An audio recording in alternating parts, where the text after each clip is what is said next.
आतापर्यंत सगळे मान्यवर जे आहेत सगळे मान्यवर आहेत ते या ठिकाणी बोललेलेच आहेत.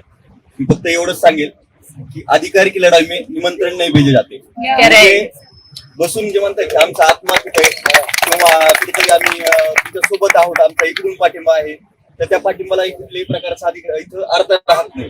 ज्या ताकदीनं आपण परीक्षेसाठी मैदानामध्ये उतरतो, ज्या ताकदीनं आपण अभ्यासासाठी मैदानामध्ये उतरतो, त्याच क्षमतेनं या ठिकाणी सुद्धा उपस्थित असणं गरजेचं आहे.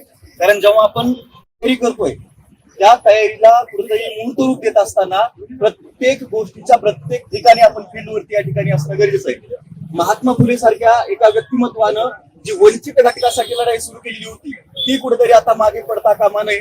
आणि सावित्रीमाईनं ज्या गोष्टीसाठी आपल्या अंगावरती शेण दिलेलं होतं ते शेण आता कुठेतरी या ठिकाणी वेगळ्या पद्धतीने आपल्यावरती फेकलं जात असताना याच ज्या काही माता भगिनी आहेत, सावित्रीच्या लेकी आहेत, त्यांनी या आंदोलनामध्ये या ठिकाणी सक्रिय पद्धतीनं सामोरे जाणं गरजेचं आहे. आणि त्याच ताकदीनं महात्मा फुलेंच्या जे वैचारिक वारसदार आहेत, जे तुम्ही असाल आम्ही असू, प्रत्येकानं या लढाईमध्ये त्याच ताकदीने या ठिकाणी येणं गरजेचं आहे.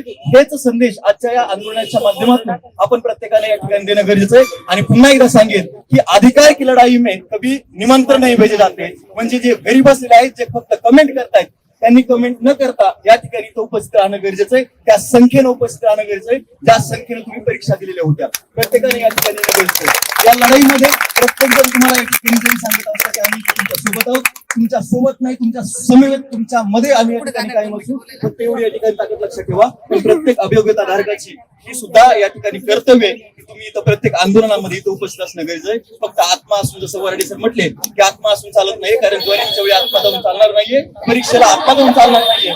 जसं तुम्ही परीक्षेला स्वतः गेला त्याच ताकदीनं या ठिकाणी सुद्धा उपस्थित असणं गरजेचं. प्रत्येकाला या ठिकाणी सांगणं असेल की तुम्ही या ठिकाणी या, प्रत्येकानं या जे काही आंदोलन आहे ताकद तेव्हाच मिळणार आहे जेव्हा ही संख्या वाढणार आहे. बरोबर, जोपर्यंत ही संख्या नाही तोपर्यंत त्याला अजून या ठिकाणी ताकद मिळणार नाहीये. बरोबर, एवढं या ठिकाणी सांगतो. आणि आम्ही कायम तुमच्या मध्ये बसलेलो असू एवढं या ठिकाणी आश्वासन थांबतो. थँक्यू.